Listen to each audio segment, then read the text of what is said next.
Hi, and welcome back to yet another video. This is the third episode of the story about the time when Naruto had would release. Let's watch how Naruto takes world by storm. After you've finished watching, please like, share, and subscribe to the channel. Let's get started. It had been about 3 hours since the start of the exam. Team 7 was leaping high above the ground, from treetop to treetop. Team 7 eventually came to a stop as Naruto landed in the middle of a clearing. "Naruto, why did you stop?" asked Sasuke as he landed next to Naruto. Naruto put a hand behind his head and turned around with a sheepish look. "I have to pee." "I told you to go before we left," said Sasuke as he pinched his nose. "Give me the scroll. Don't need you to get ambushed." Naruto handed Sasuke the team's Earth Scroll. Naruto was about to take off until he heard Sakura voice her concerns. "Why Sasuke-kun? Naruto's still the strongest. He'd have a better chance going against a whole team than me and you together," said Sakura before she saw Naruto shiver slightly. Naruto looked towards Sakura with a creeped out look. "Sakura-chan, I would freeze up. That's a fear of mine. Fighting someone with my junk out." Naruto shivered once more. "I've never pissed the same since Kakashi-sensei brought that up." Naruto disappeared into the wilderness as Sasuke and Sakura conversed for a bit. About 4 minutes later, Naruto appeared back in the clearing. "Yo guys, I'm back. Let's get to this," said Naruto as he landed. Sasuke nodded as Sakura said, "Naruto, you didn't give me a kiss before you left." "What? Am I not your girlfriend anymore?" said Sakura with a pout. Naruto looked shocked for a second until he said, "Sorry Sakura-chan. Slipped my mind." Naruto puckered up and leaned in for a kiss. Instead of lips, he met a foot. That foot was a part of Sasuke's leg. "Whoa, what's going on Sasuke?" said Naruto as the kick sent him sailing back. Sasuke looked bored as he said, "You're a terrible hench user. First off, Naruto has 3 stripes, not 2 on his sleeves. Secondly, Naruto would have dodged that kick, you trash ninja. Thirdly, we already knew you were here. Naruto's a censor, he found all 3 of you. Him saying he had to pee alerted us to your presence. Me and Sakura made that girlfriend thing up to test for the real Naruto and sadly, you failed," finished Sasuke as Naruto looked shocked. Sasuke then tied up the hurt Naruto. "1 kick and you're already finished. You must not dance well." Not a second after Sasuke finished speaking, 2 Namikaze Genin came flying into the clearing. Though they were unconscious and tied up, another Naruto followed after them as he came jumping back into view with his teammates. Naruto handed Sasuke 100 Ryo as he said, "Damn, I was too slow. Shouldn't have taken that piss." Naruto dropped his henge. "Seems we're careless," said the now revealed Amiga Genin. Naruto showed his teammates the Earth Scroll he acquired from the Ame Genin he was facing. "Seems it is useless. But the more scrolls we have, the less people who pass." "Sorry," finished Naruto as he knocked the last Genin out cold. After tying the Ame Genin to a tree, Team 7 was once again jumping through the forest. About 30 minutes later, they made contact with another team. "And a huge snake. That's a big snake," said Naruto, surprised he couldn't sense it beforehand. The snake's ambush took Naruto far away from his teammates as they disappeared through the forest. Sasuke and Sakura were immediately on edge when they noticed the 3 Kusagaku Genin standing in front of them. It was the creepy-looking girl again. She said, "You two, deal with the Senju kid. Kill him if you can. I'll deal with these 2. Following orders, both Kusagaku Genin disappeared, following Naruto and the snake summon. Upon seeing the 2 other ninjas leave, Sasuke asked a question. "Seems you're the leader. So which scroll do you have?" The Kusagaku Genin pulled out a heaven scroll. "You want my heaven scroll, right? Since you have an earth scroll." "Well," said the Genin as she swallowed her scroll, "let's battle for the scrolls. With our lives." With Naruto, Naruto was taken for a ride by the snake, eventually ending up nearly a mile away from Sasuke and Sakura before stopping. "I couldn't even sense that snake until it was too late, plus it popped up out of nowhere. That means it is a summon. Snake summons usually mean something bad if they're from the guy I think they're from," thought Naruto. Naruto had to dodge the snake as it lashed at him in an attempt to eat the golden blonde Genin. "I need to get back to my teammates. It seems that separating us was on purpose. I have no time to play around," thought Naruto. He put his hand in a half-ram seal and channeled some chakra. Underneath the snake were a dozen explosive notes. Naruto had dropped them when he evaded the snake's lunge. "Boom! Wow, that was huge. That snake is gone for real," said Naruto.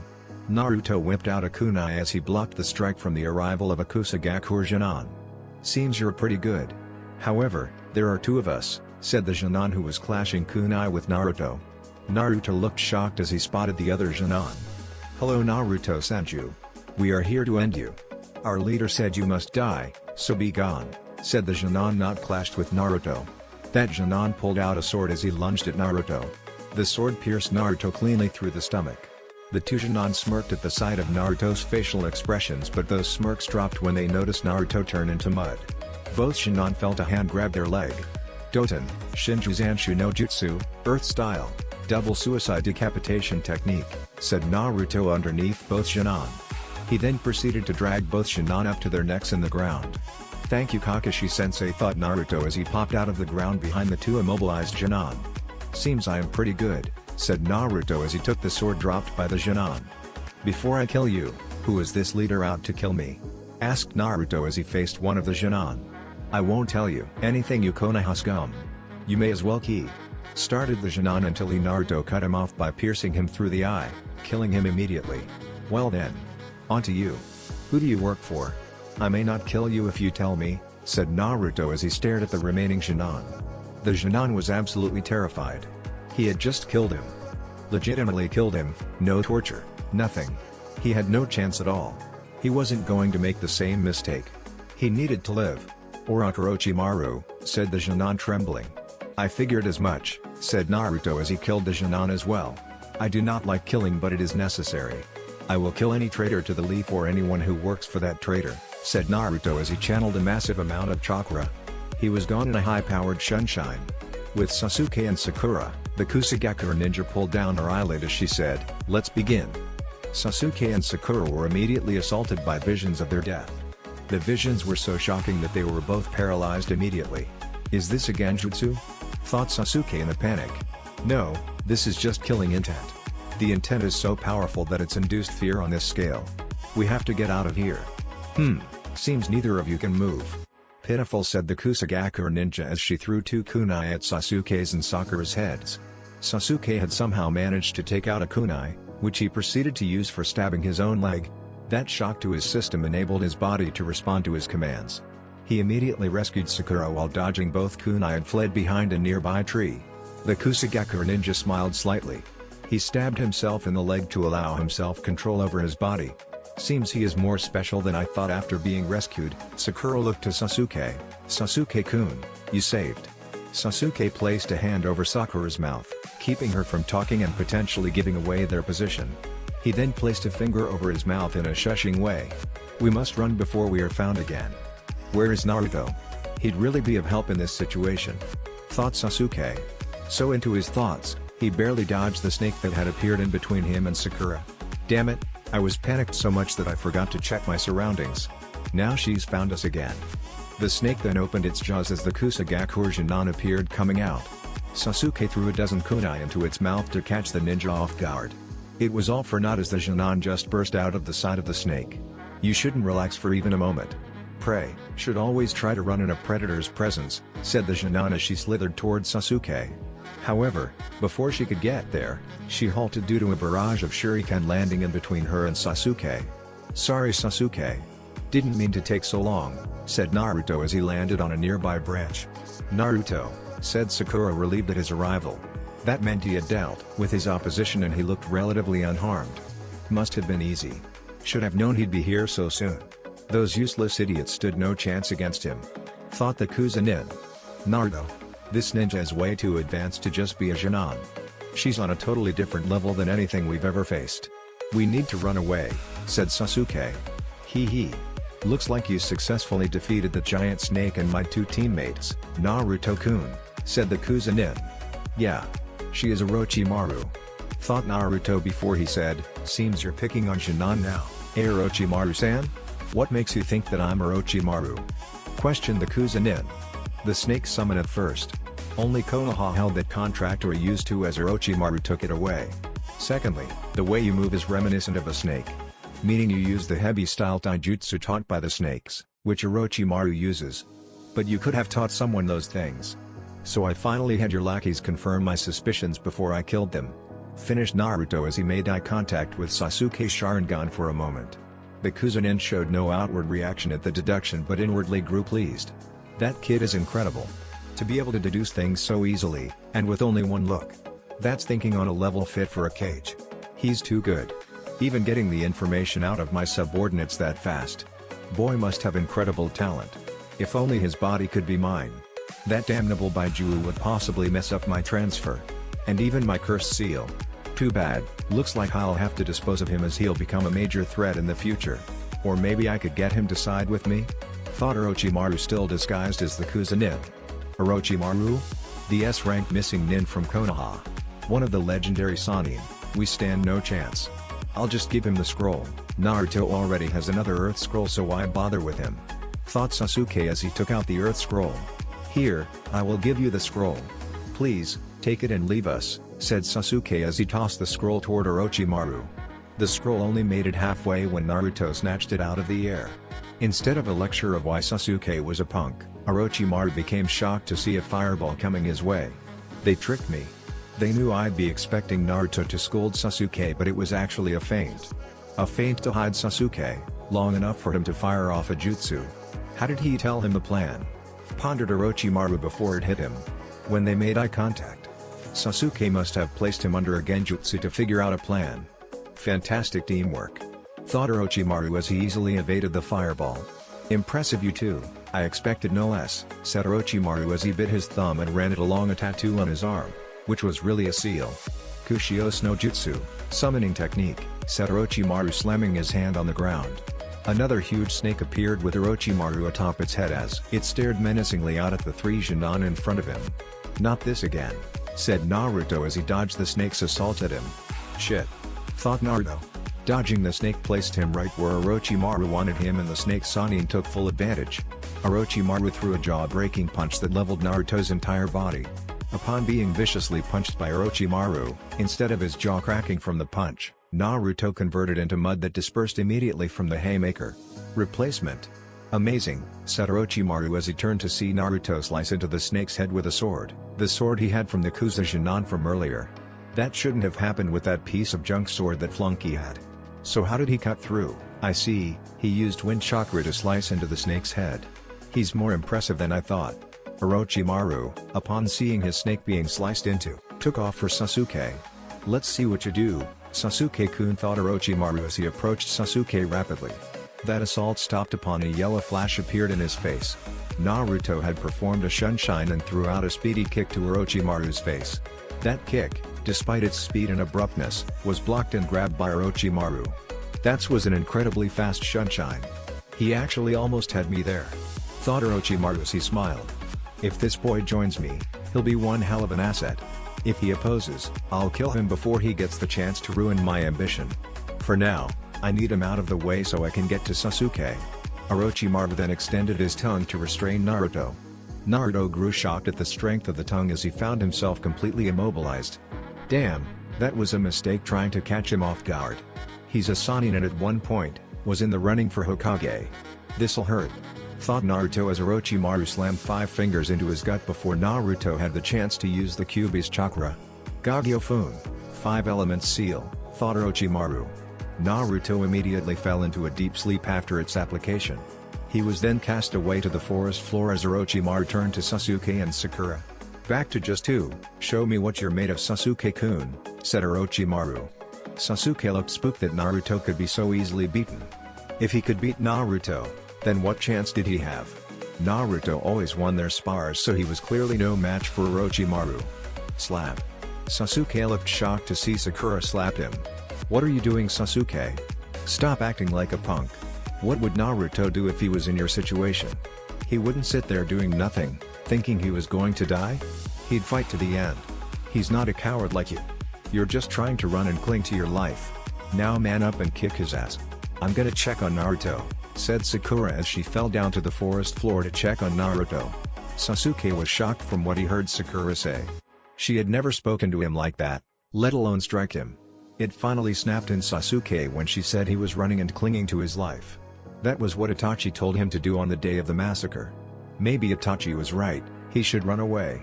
No, he wouldn't back down. He had to fight and protect his team. He wasn't going to die here, he still had so much to do. Sakura's right. I have acted like a coward. But no more, if I can't defeat you. How can I ever hope to defeat him, said Sasuke as he closed his eyes. I will protect my friends and teammates. I am Sasuke Uchiha and I'm going to kick your ass. Finished Sasuke as he opened his eyes. Upon opening them, Sasuke's Sharingan shifted slightly as a third Tomoe appeared in both eyes. Kokokaku. Seems the blood of his clan is beginning to boil. His third Tomoe has appeared. Impressive. Thought Orochimaru. Show me what you can do. Sasuke pulled out a myriad of throwing weapons and flung them at Orochimaru.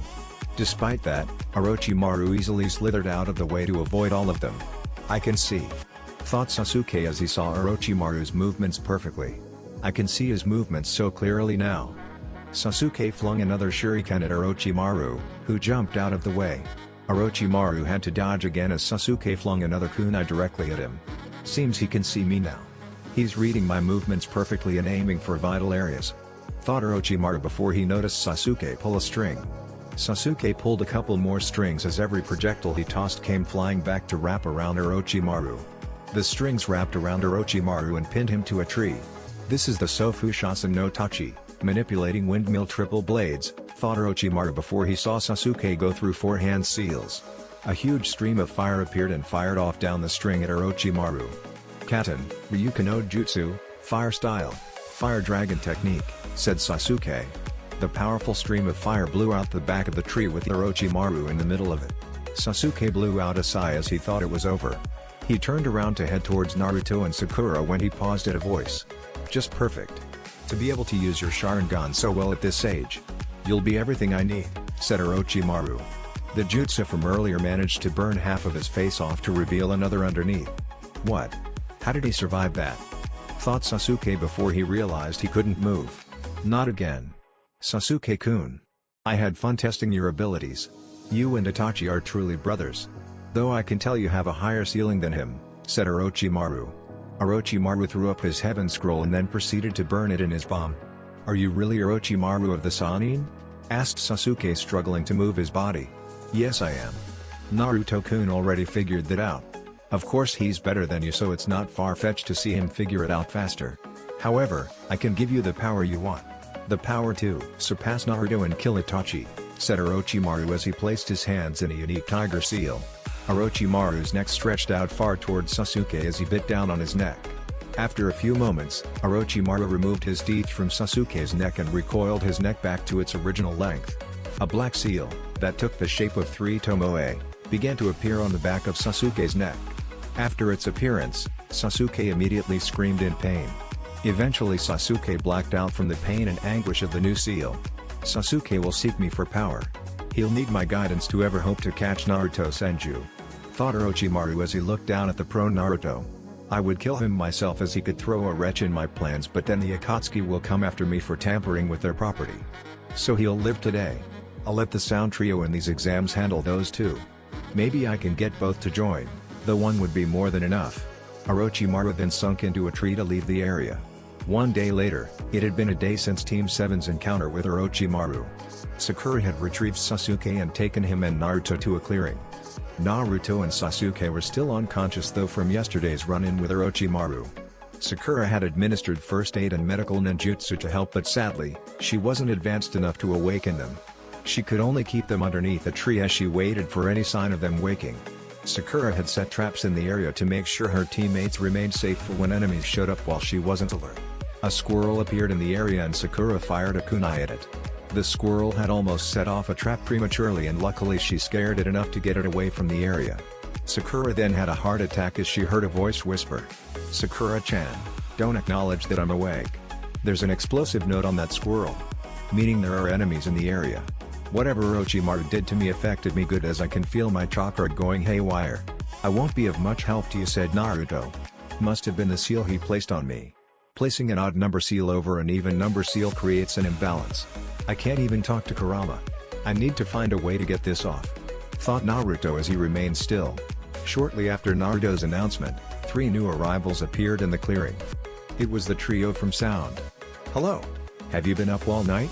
Asked the mummy of the group as his teammates flanked him on both sides. But don't worry, you can rest now. I, Dosu, and my teammates, Zaku and Kin are here to kill Sasuke Uchiha and Naruto Senju. Sakura, be careful. I'll help you as best I can, said Naruto before he felt another presence rapidly approaching. I know Orochimaru is pulling the strings, said Sakura as the sound trio looked shocked. What does he want with Sasuke-kun and Naruto? What is this mark on Sasuke-kun's neck? Asked Sakura as she pulled out a kunai. I wonder what he's thinking, said Dosu as he pondered Orochimaru's thought process. You give the kid a cursed seal. But want to kill him? Oh well, they were here to kill them, so that's what they'll do. It doesn't matter. We were given orders to kill those two, and I'm going to do it. I'll even kill this girl, said Zaku. He was about to run toward her when Dosu stopped him. Wait, Zaku. She set a booby trap. That's why she threw the kunai at the squirrel. You didn't notice the explosive note, you were just protecting your pitiful trap. You're a talentless girl who should have left to save her own life. Kill her, said Dosu as the trio jumped over the trap. The trap proved to be fake as Sakura smirked while cutting a wire next to her. That wire triggered a huge log to come barreling toward the airborne trio. However, Sakura's smirk dropped when the log exploded from Dosu merely touching it. As I said, you're a talentless girl. People like you have to work harder to face guys like us, said Dosu as he and his team were still heading for Sakura. Their progress stopped short of Sakura as several well-placed kicks from a green blur ended their approach. Konoha Senpu, Leaf Whirlwind, came the voice and arrival of Rock Lee as he landed in front of Sakura. I guess you guys should work harder as well, said Lee as he stood in the beginning stance of the Goken fighting style. Who are you? Asked Dosu. I am Konoha's beautiful green beast, Rock Lee, said Lee as he then addressed Sakura. Do not fear, Sakura-chan. I will protect you with my life. I'll always be there when you're in trouble. Sakura became shocked when she realized Lee was assisting her. Well, thank you for saving me and my team, said Sakura as Rock Lee nodded before turning back toward the sound trio. Zaku, you take out Sasuke and Naruto. They're both down, so it should not fail to get past the girl, said Dosu as he tossed a heaven scroll to Zaku. I'll take the new guy. Rock Lee wanted to face all three of them at the same time. But due to Dosu's jutsu, his attention needed to be focused squarely on him. Sorry guy-sensei, I'll have to use that move. I can't let Sakura-chan get hurt, thought Lee as he unwrapped his bandages slightly. Lee vanished to appear underneath Dosu and kicked him under his chin. The kick launched Dosu into the air where Lee appeared behind him. Dosu then found himself wrapped up in bandages and tilted headfirst toward the ground. Emote Renge, front lotus, said Lee as he hugged Dosu and plummeted them toward the ground. When he smashed Dosu into the ground though, it felt odd. Hey, seems I made it just in time, said Zaku as he had his hands planted into the ground. He had pushed air into the dirt to create a softer landing for Dosu. To think that technique was still that powerful, even on a sponge surface, said Dosu as he got up. However, it's my turn. Finished Dosu as he charged at Rock Lee. This is bad. My bodies. Thought Rock Lee as he dodged Dosu's punch. He was still stricken by his melody arm, the same as Kabuto. Rock Lee fell to a knee as the jutsu took effect. He looked up slightly in pain to see Dosu staring at him. You may move at high speeds, but our abilities move at the speed of sound. Dosu raised his arm as he said, I'll show you a wall that you can't surpass with hard work alone. Before Dosu could strike down Lee, a yellow flash appeared.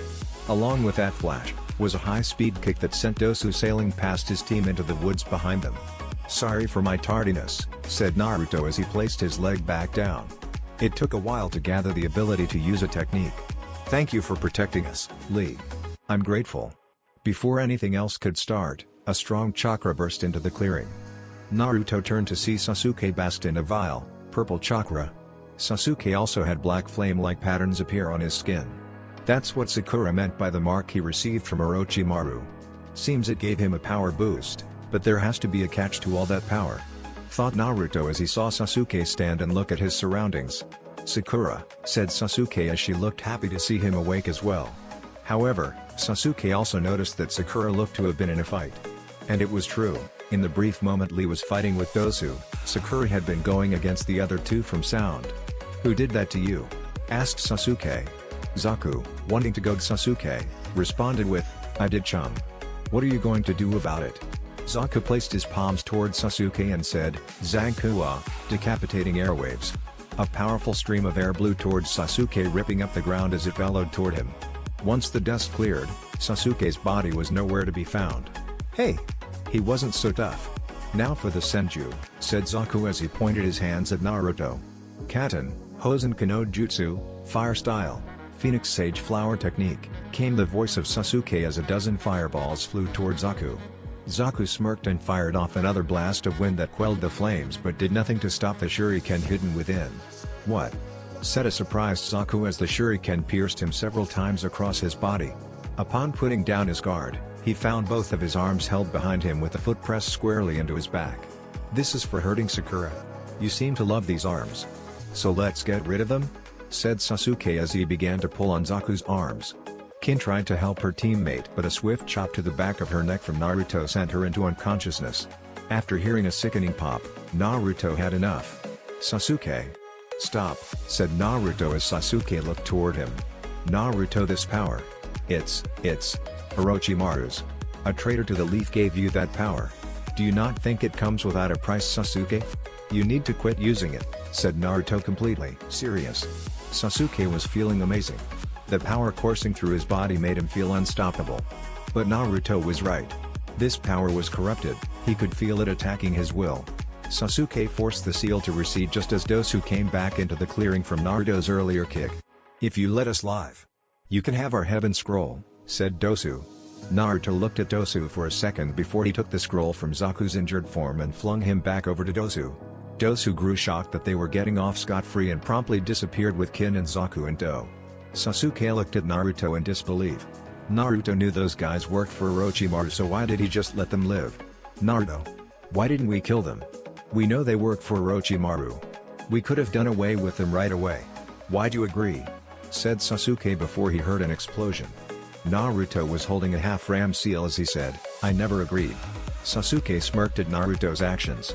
He then activated a Sharingan when Naruto spoke again. I know you're here. Neji and Tenten.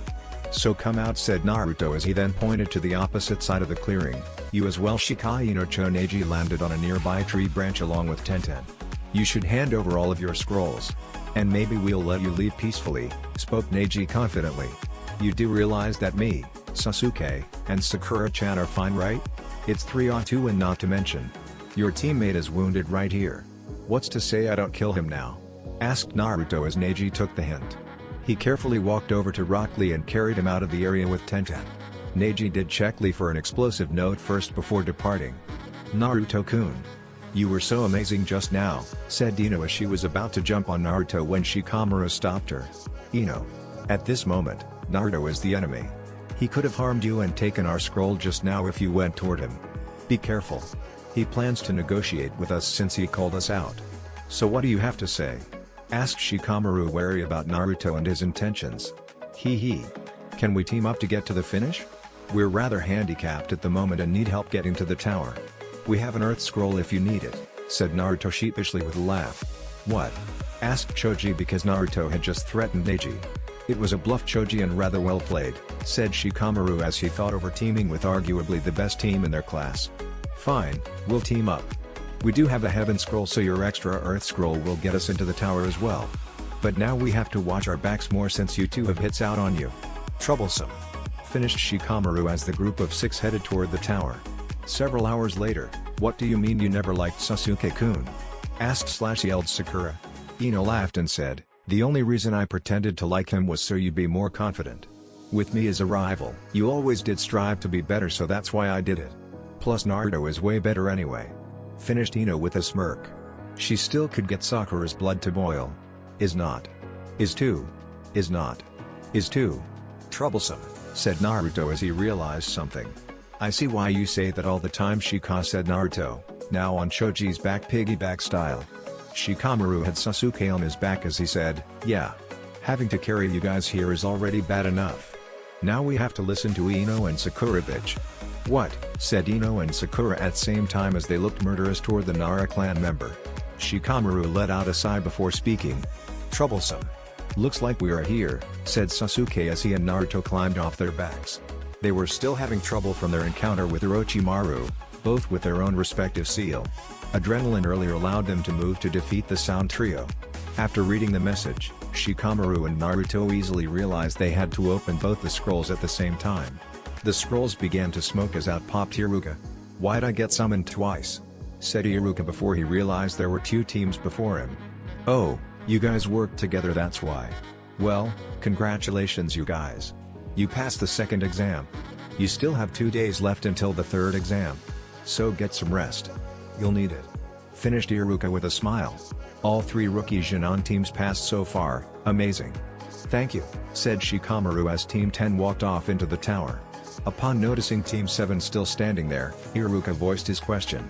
"Why are you guys still?" He stopped when he saw them all have serious faces.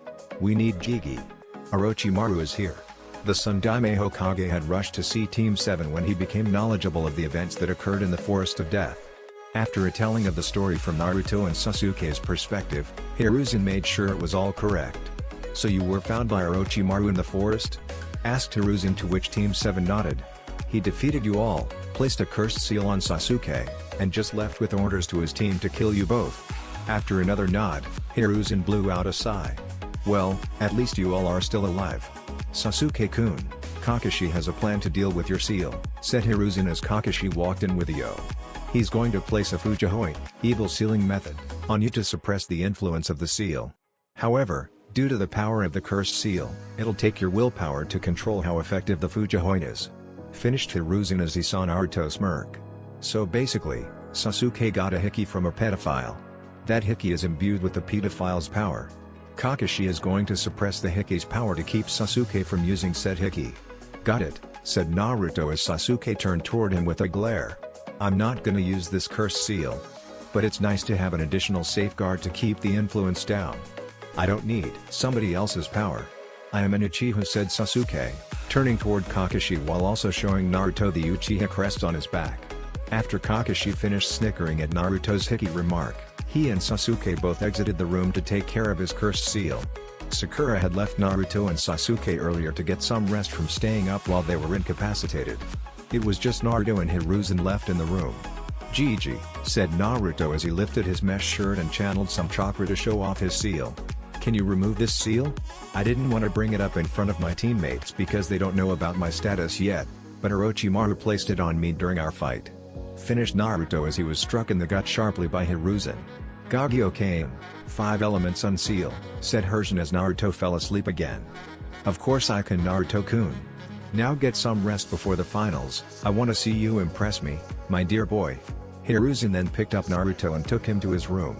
After laying him down in his bed, the Sundaime disappeared back to his office to prep for the 3rd exam. 2 days later, the 2 days since Team 7 finished the test was relatively uneventful for Kakashi's Genins. Sasuke had his seal suppressed and Naruto finally had control over his chakra again. Nothing else really happened besides that until today. Team 7 had been given instructions to go to an arena, where they were met by 5 other teams. The 2 other rookie teams from Konoha, Team Guy, the San siblings, and Kabuto with his team. Seems there was only 18 Shinan left including them and 15 were from Konoha.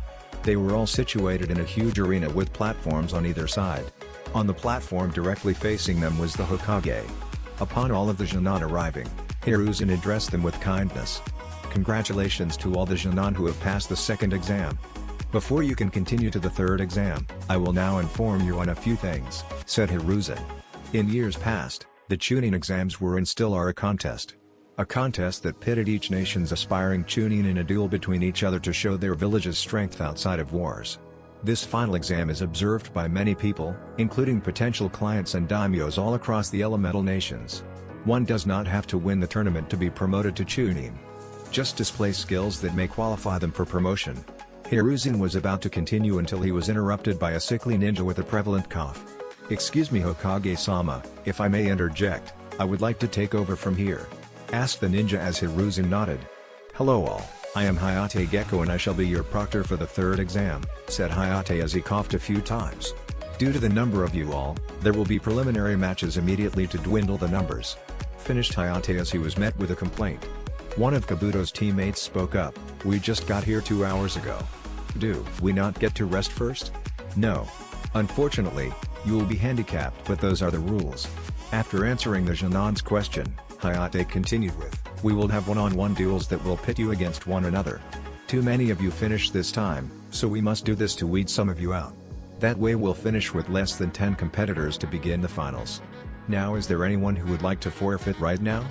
quitting now doesn't affect your team as you all are individuals from this point forward?" asked Hayate as he only saw Kabuto's hand raise. "You may leave, thank you for coming."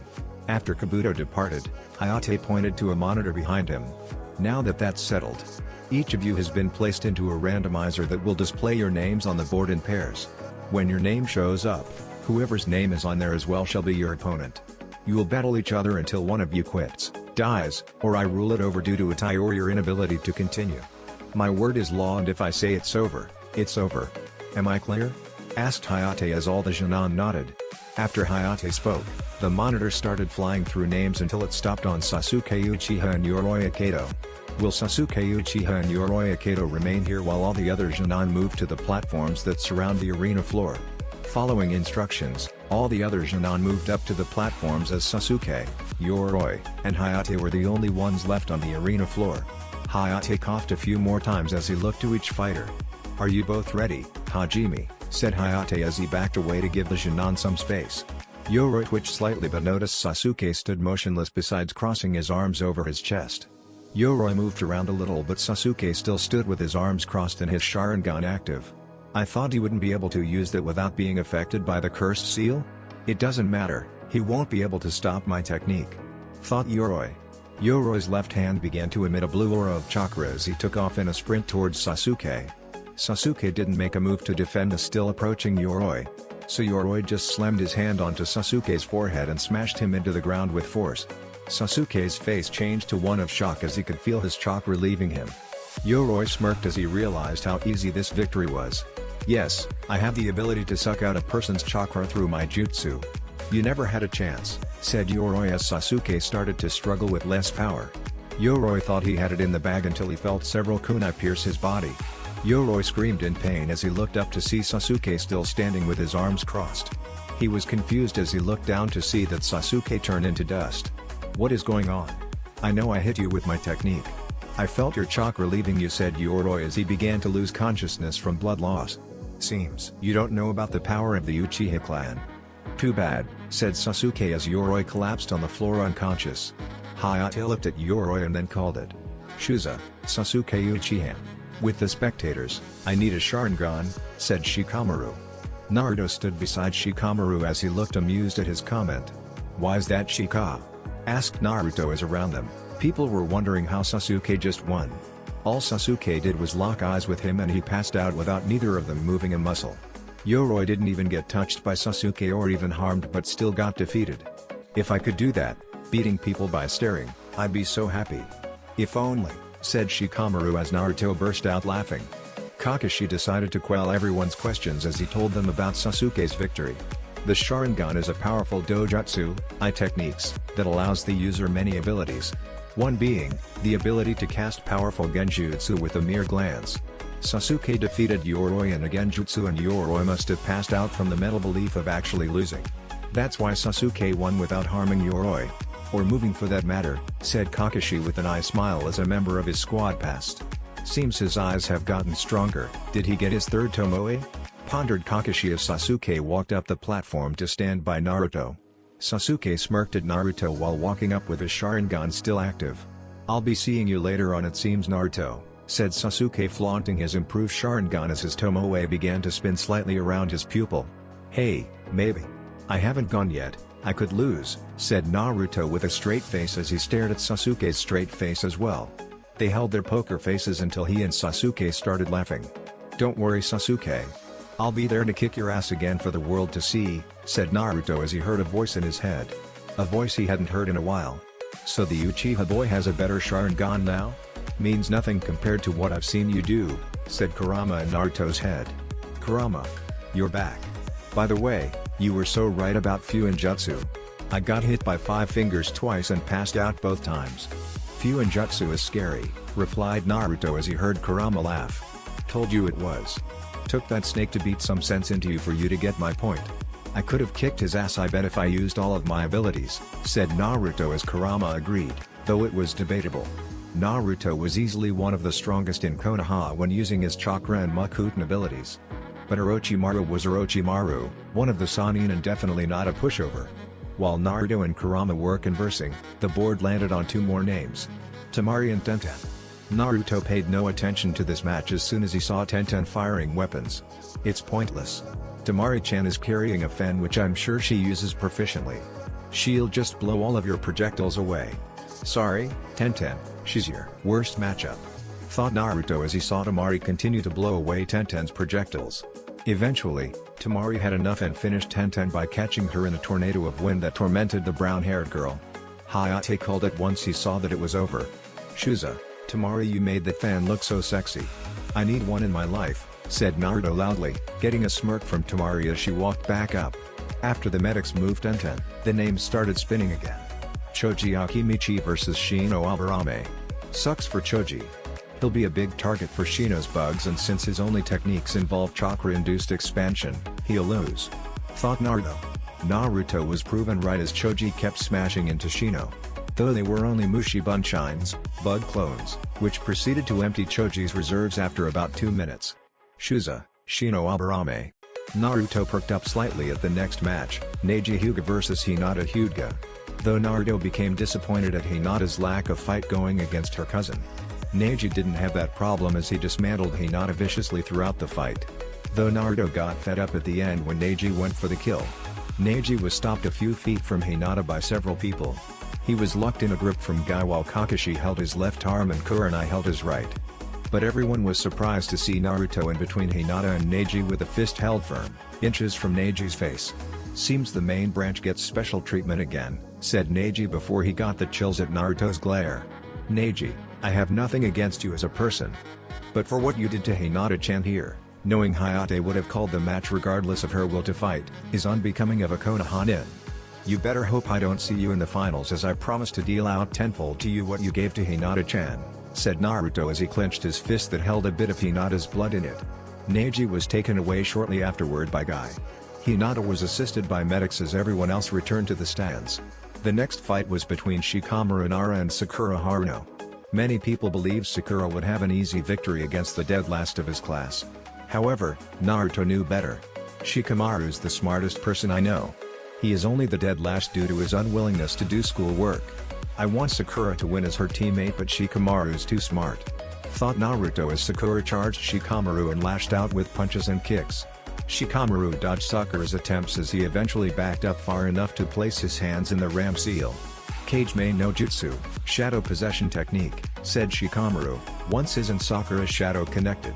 Shikamaru made Sakura pull out a kunai as he said, Sakura, forfeit. I placed my kunai holster on my left leg before this match started, so as you can see I'm not holding one. You are, and I'm not afraid to make you harm yourself, so give up. Sakura looked dejected as she realized she couldn't stop Shikamaru. So with reluctance, she gave up to keep herself from harm.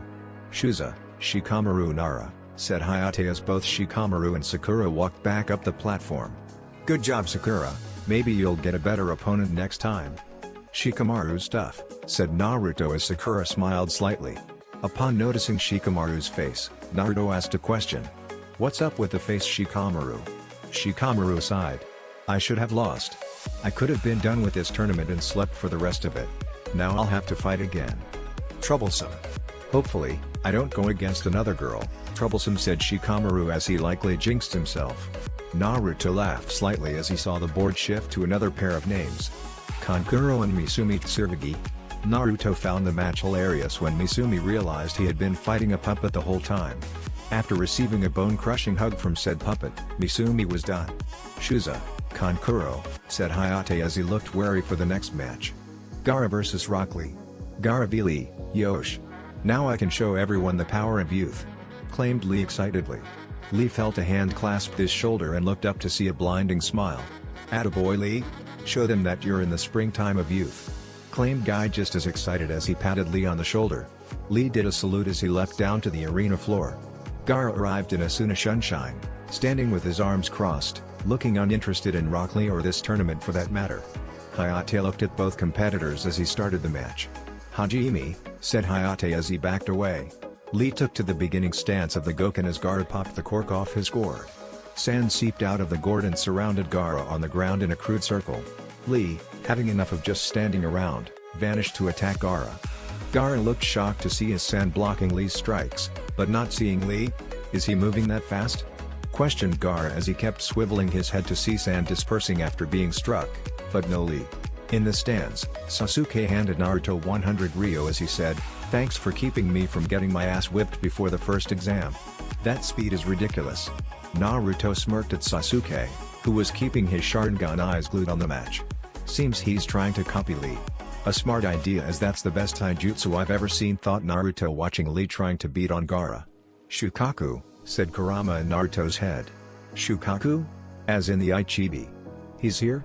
Where is he?" asked Naruto as he kept watching the match. "Gaara? Yes. I can feel Shukaku's chakra seeping out of the boy. Not to mention he's from Suna, and Suna's Baiju is Shukaku. He's likely the Jinchuriki. Those black marks around his eyes are bags. Shukaku doesn't allow his hosts to sleep, so it's even more likely now," finished Kurama as Naruto mentally nodded. "Why would Sunagaku send its Jinchuriki to a Chunin exam in a foreign village?" said Naruto as he pondered over it. "I don't know. But be wary of him if you're not using your full power. Jinchuriki, no matter how small the Baiju, are extremely dangerous when they're using their Baiju's power," said Kurama as Naruto noticed something. "Are you helping me? Seems you aren't that big, scary beast. You're just a fluff." "You finish that sentence, I'll kill you," said Kurama dangerously as he cut off Naruto. "Okay. I love you too," said Naruto. "I'm gonna tear you to SHR," started Kurama before Naruto cut the connection to focus on the fight. Arena floor, sometime during Naruto's inner conversation with Kurama. Lee had taken off some weights and received a huge boost in speed. With his weights off, Lee's speed began even more unbelievable. He was now able to land blows on the Suna Jinchuriki. Despite Lee's powerful blows, Gaara's sand armor proved to be durable as he was still standing and able to fight. Sensing the need for a powerful finisher, Lee resorted to the move designed to beat Neji. "Seems like I'll have to show my trump card. Even after smashing him with the front lotus, it still couldn't defeat him. I wish I could save it, but I need to put him down with something more powerful," thought Lee as he crossed his arms in an X. "Hachimon Tonko, Simon Kai, 8 inner gates, gate of life release," said Lee. Lee's skin immediately turned red and a swirl of chakra circled him. "Shomen Kai, gate of pain release," said Lee as a green aura surrounded him. Everyone could feel the power emanating from his body. It was incredible. A few moments after Lee said that, he vanished to appear underneath Gaara. Lee planted a foot into Gaara's chin that sent him sailing in the air. Lee appeared above Gaara and looked hell-bent on causing harm.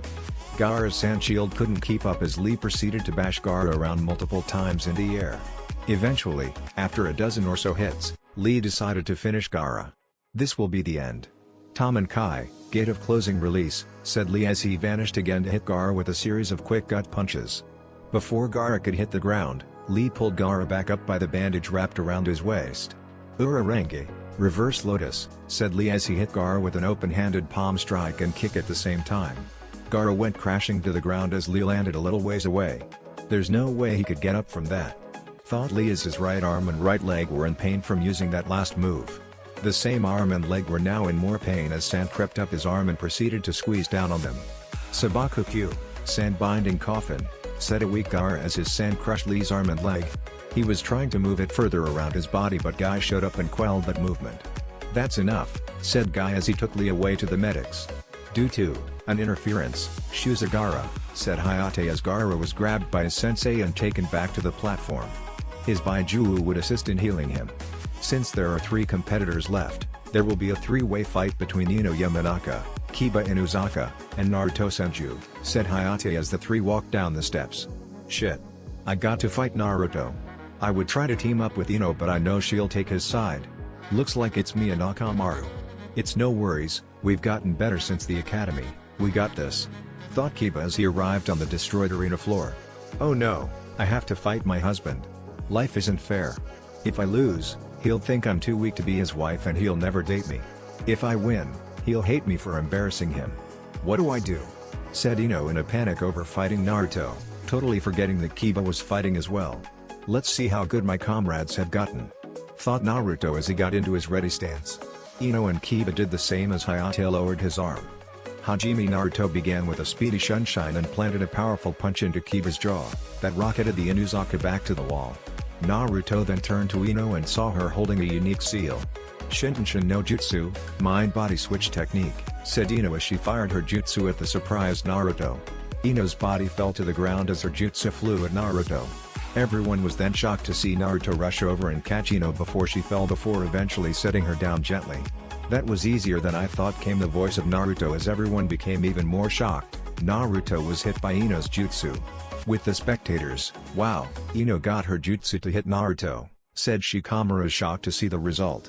"She can make Naruto forfeit." To think Naruto would allow himself to be hit by that jutsu. He knows all about it too? Sasuke looked shocked to see Naruto get struck by that jutsu so easily. Sakura was surprised her rival could catch Naruto off guard like that. Naruto was never caught off guard usually. The Konoha Jonin all looked dreadful as they knew that since Naruto was a Jinchuriki, his Baijuu would be in there with Ino. They feared the worst. Everyone looked hysterical as they saw Naruto tying Ino up with a rope. Back at the arena, "Nice try, Ino-chan. Gotta be a little faster.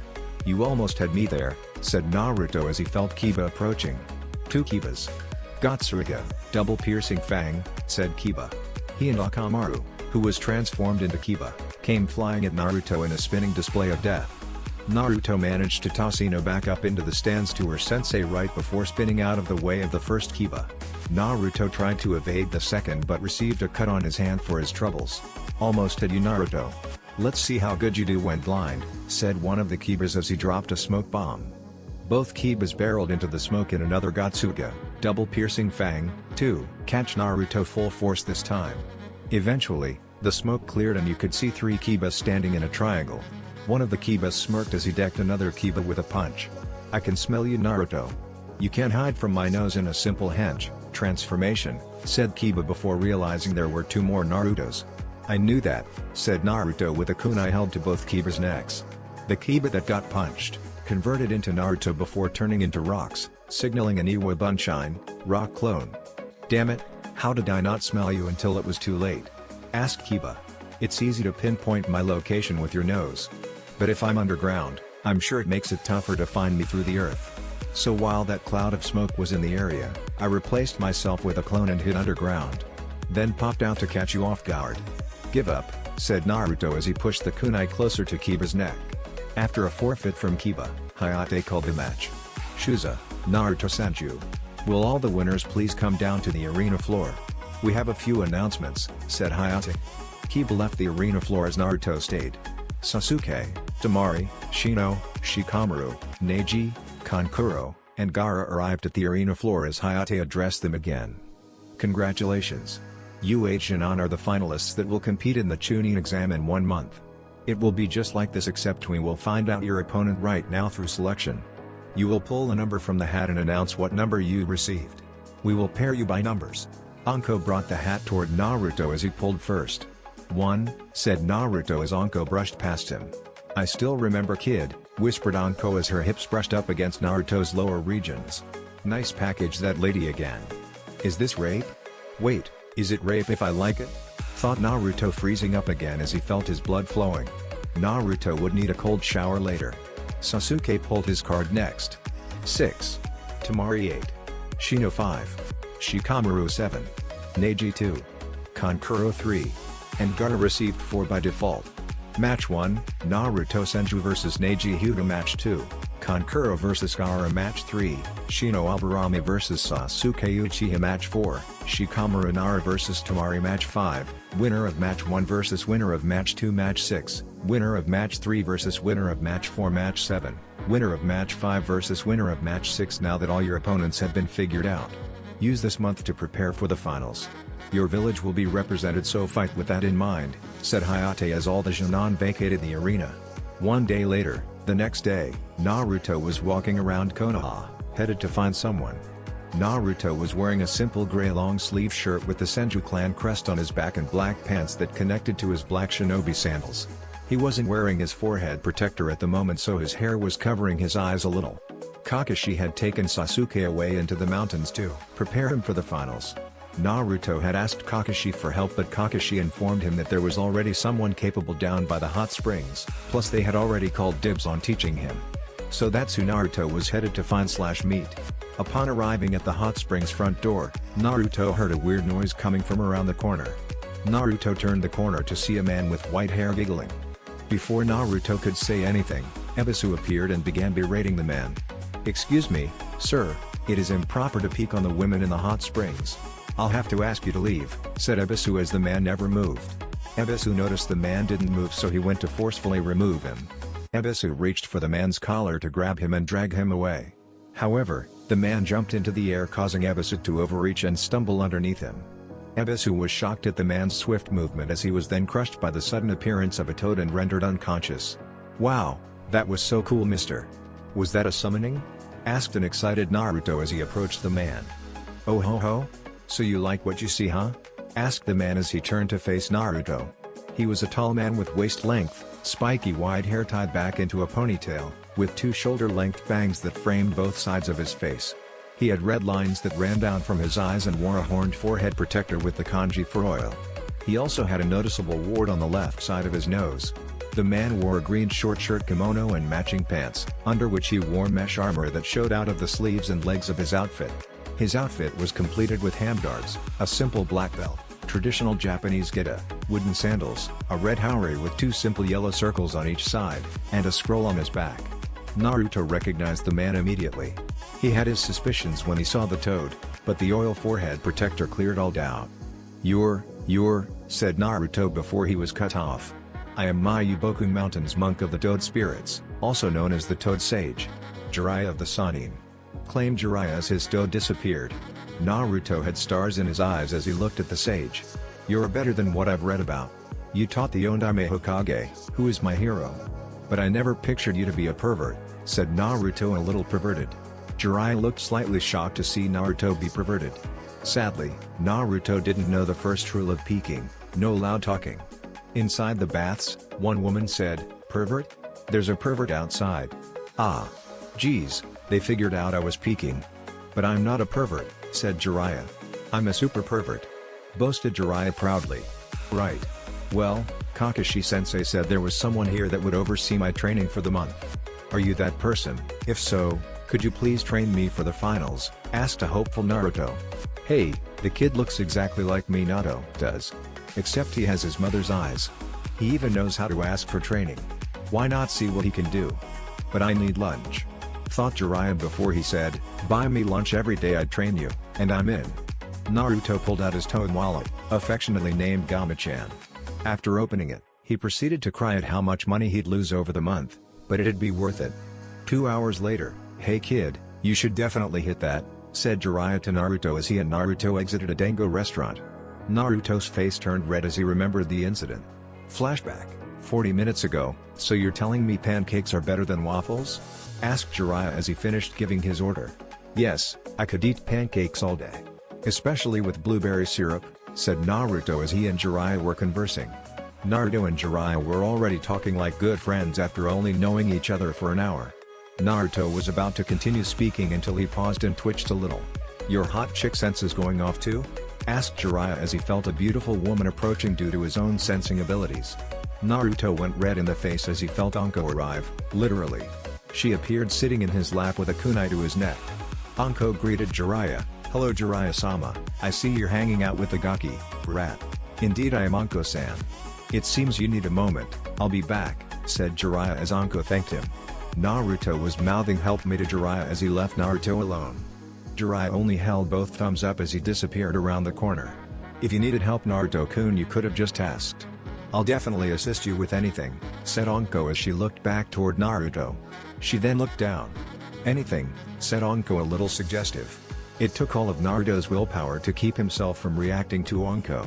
Naruto and Jiraiya's dango arrived as Anko took a stick from Naruto's plate. "Seems you're better than I thought. But I'll get you Gaki." "Just you wait," said Anko. She placed the dango in her mouth seductively as she slowly ground her way out of Naruto's lap. "Bye Anko-chan," said Naruto as he sat frozen. "She's still not wearing underwear," thought Naruto as Jiraiya sat back down. "Have a nice talk, Naruto?" asked Jiraiya with a smirk. Naruto merely nodded as he ate the rest of his dango in silence. Flashback end: "I have to learn how to handle those situations better," said Naruto as Jiraiya laughed. "We'll add that to your training, brat," said Jiraiya as Naruto and he arrived at a training ground. "Naruto, before we start, give me a rundown of your abilities." "Okay, well I am pretty good at all the shinobi arts. I've been told ninjutsu's my favorite." Taijutsu, I'm still using the basic academy style, but I'm not shabby at it due to my speed. Genjutsu, I know how to dispel them and I can cast a few. Though I rarely use them on any ninjas as they can be broken easily. Ninjutsu comes easy to me as I have 3 chakra natures. I have a pretty nice arsenal of jutsu, but I do need some heavy hitters. I'm a level 3 Fuinjutsu user and that's pretty much it, said Naruto until he saw Jiraiya laugh slightly. Kid, I'm Konoha's spy master. I know all about your abilities, even your untold abilities, said Jiraiya as leaned in to whisper, Makuten no Kyubi. You're quite the special kid. Naruto had a shocked face as only Kakashi, Tenzo, and Hiruzen knew about both of those. I should have known you'd know. Yes, I can use Makuten in about one tail of my Baiju's chakra. Great. Now that that's out of the way, let's get to your training. Since you have ninjutsu down and I suck at genjutsu, we'll focus mainly on taijutsu and even fuinjutsu, as I'm a level 8 seal master. That'll only be with your time with me. I'm sure your other sensei will help you with your ninjutsu. Though I may show you a few special jutsu of mine. Since you don't have a taijutsu style, I'm going to teach you Kawazuku Mite, Toad Fist.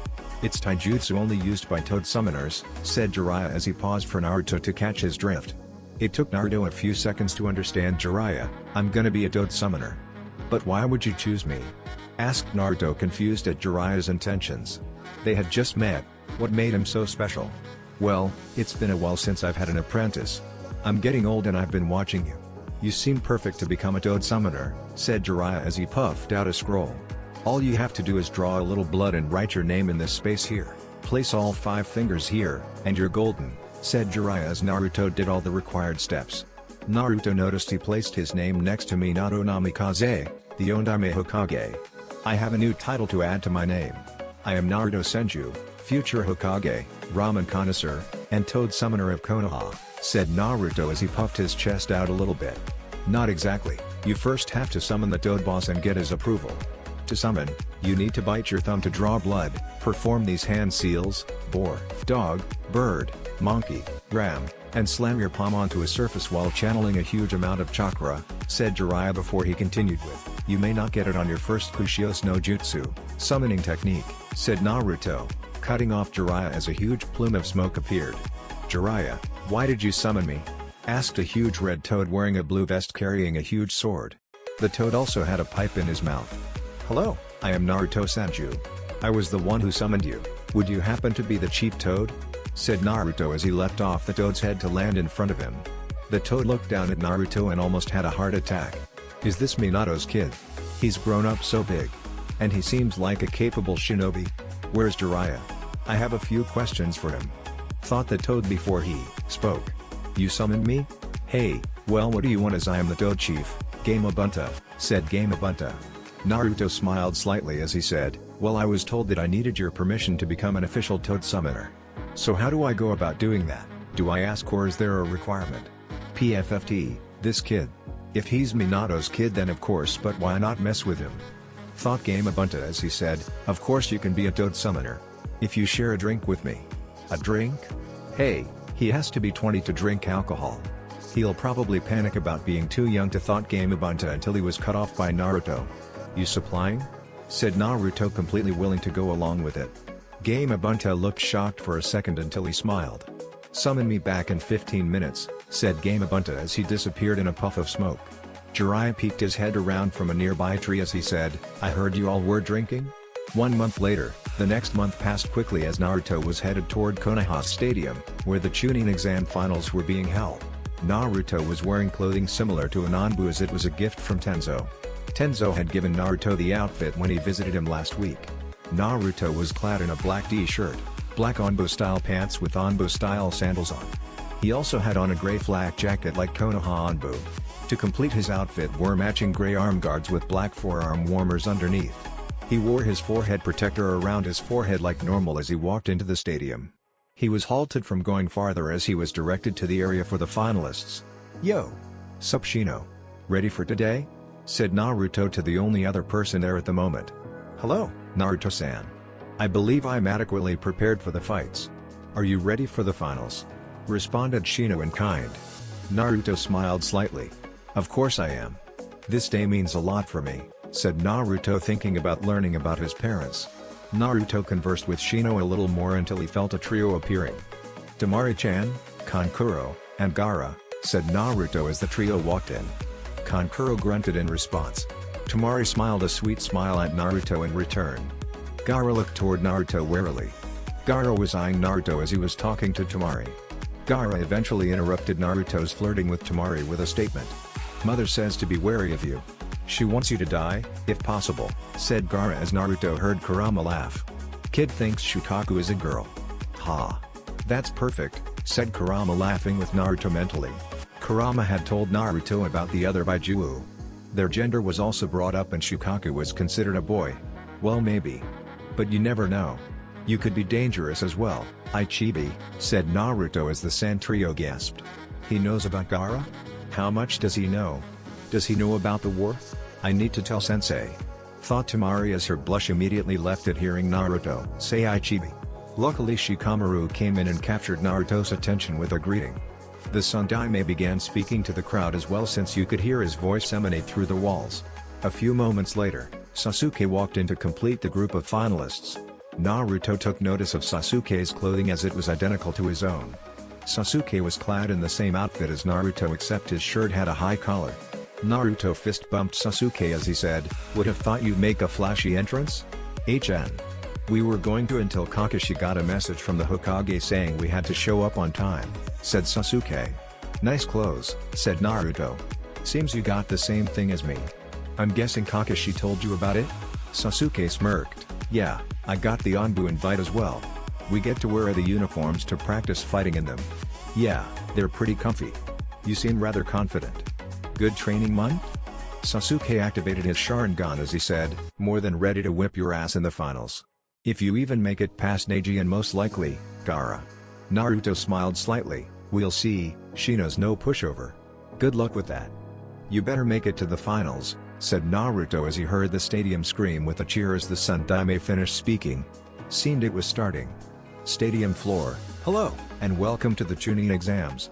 I am Genma Shiranui and I will be the proctor for today's event," said Genma as the crowd erupted into cheers. "Everybody please keep your cheers to a minimum as we introduce our finalists." One by one the Junon walked out into the stadium.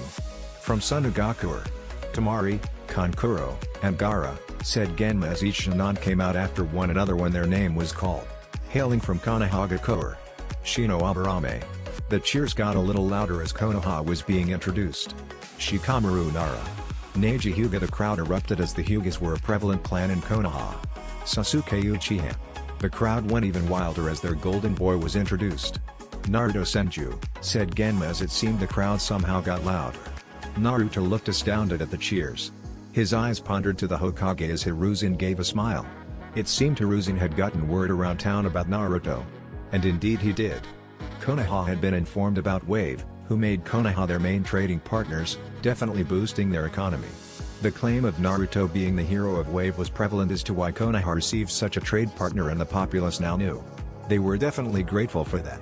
Even a rumor had spread, also from Hiruzen, that since Naruto's body was that of a Senju's, the Kyuubi was perfectly tamed inside him. Naruto being a Senju had the power to tame the Kyuubi, so the rumors say. People began to believe that Naruto was indeed a hero, just like the fourth had wanted. It only took since Naruto became a Senju, 3 years ago, up until this point for it to spread to the entire populace.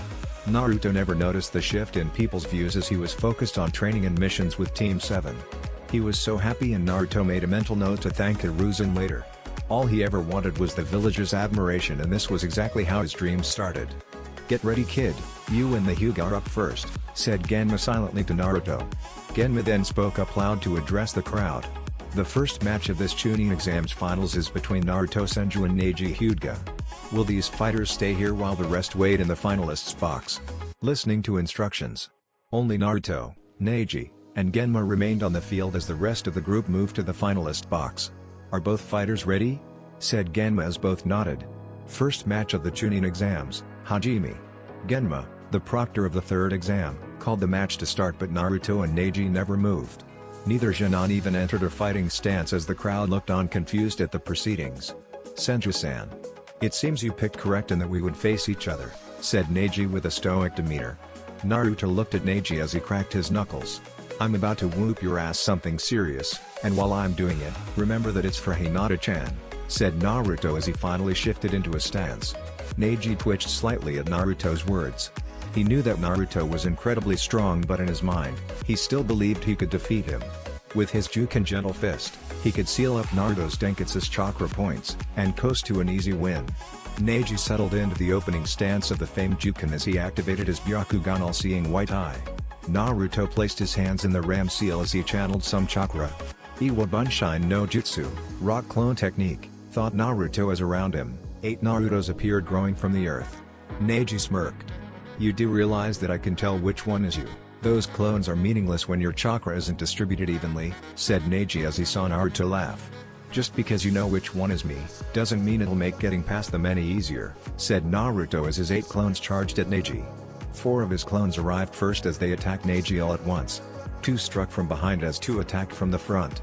Seeing the clones behind him, Neji performed a front flip over the 2 clones in front, evading all of the attacks.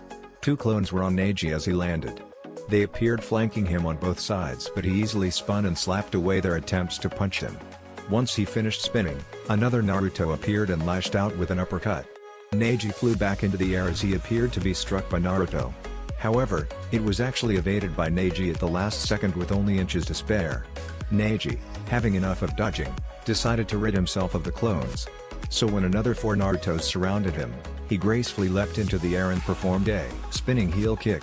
The kick connected with all the Narutos as they crumbled into rocks from the powerful kicks.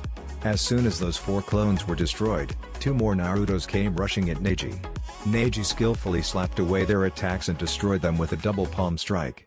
The final 2 clones appeared as Neji turned and finished them with a powerful open palm to their stomachs. Too easy, said Neji until he noticed something on one of the Narutos when it crumbled to rocks. Neji held up a guard as he was rocked by an explosion. Neji was sent skidding backward as he had a few singe marks on him from the explosion. He placed an explosive note in that clone. This is going to be difficult, thought Neji as he looked at Naruto. So the stories are true. The Byakugan does allow the user to see in a perfect 360. And he's fast enough to dodge all of the attacks. Seems I'll have to think of something. There has to be a weakness, I just need to find it, thought Naruto as he was cut from his musings when Neji spoke to him. It'll take a lot more than that to defeat me. Like I said before, my eyes see everything, said Neji. Naruto folded his arms and stared at Neji with a bored expression. And exactly what do you see with those eyes of yours? They allow me to see the truth of this world. Like how your skill is determined at birth. In other words, everything is predetermined when you're born. Bullshit, said Naruto at Neji's claim. I don't believe in any of that fate stuff. We create our own destiny in life. Finished Naruto as he saw Neji smirk slightly. Amusing coming from a person like you. You're the perfect example of what I'm speaking of. You hail from the legendary Senju clan of the forest. You are related to 3 of Konoha's greatest ninjas ever produced. So it comes as no surprise that you're incredibly strong. You were strong before you were even born, said Neji. Naruto got slightly angry at Neji's words. Why do you think of people like that? I only speak the truth. You and I were fated to be stronger than the rest. That's why those imbeciles you faced, Lee, and Hinata-sama failed. They were predestined to fail no matter what. Everyone may be different, but we all have to walk the path that has been laid in front of us. The only fate common between everyone is death. Are you done? Asked Naruto, tired of talking to Neji. Neji's eyebrow arched upward slightly in confusion. What? As I said before, that fate stuff you're spilling out is complete bullshit. We make our own paths in life. I'm strong because I worked my ass off to get here and I had great teachers. But I will agree with you this time, you will have to walk the path laid before you. That path created by me consisting of an ass whooping as I'm just getting started, said Naruto. Naruto created 15 clones this time and like before had them rush at Neji. Hey, clones again. You should know this won't work against me. I won't fall for that cheap trick again, said Neji as he began to defend the clones' onslaught. Neji was even dodging Naruto's kunai and shuriken as he had taken to throwing them to keep Neji from destroying his clones. Neji had been dodging the clones' attacks and Naruto's projectiles efficiently until he was struck from behind with a kunai to his upper back. Wonder why he didn't dodge, thought Naruto as his kunai struck Neji in his right shoulder from behind. Neji pulled the kunai out of his back as he began to counterattack against the clones.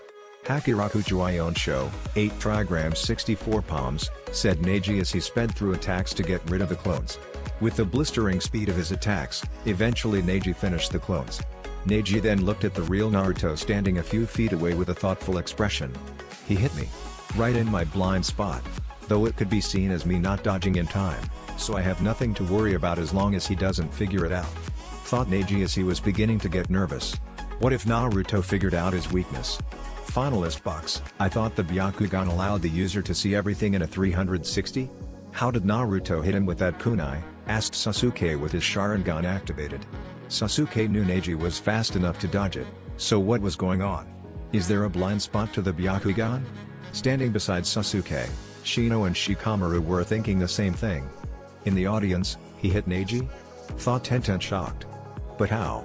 Neji can see everything in a 360. Don't tell me he found out the weakness to the Byakugan? Thought Hiyashi frantically as he saw Neji get hit in the back. Hiyashi then looked shocked to see Neji's attack. To think a branch member figured out how to do that move. Impressive Kakashi-sensei, said Sakura as Kakashi moved his head slightly to show he was listening. Why doesn't Naruto use any of his jutsu? He's much stronger than this? Well, in a tournament like this, it's more of a marathon, not a sprint. Naruto's just thinking ahead, said Kakashi as he continued to quell Sakura's confusion. He's pacing himself. In a marathon, you don't jump out the gates full speed.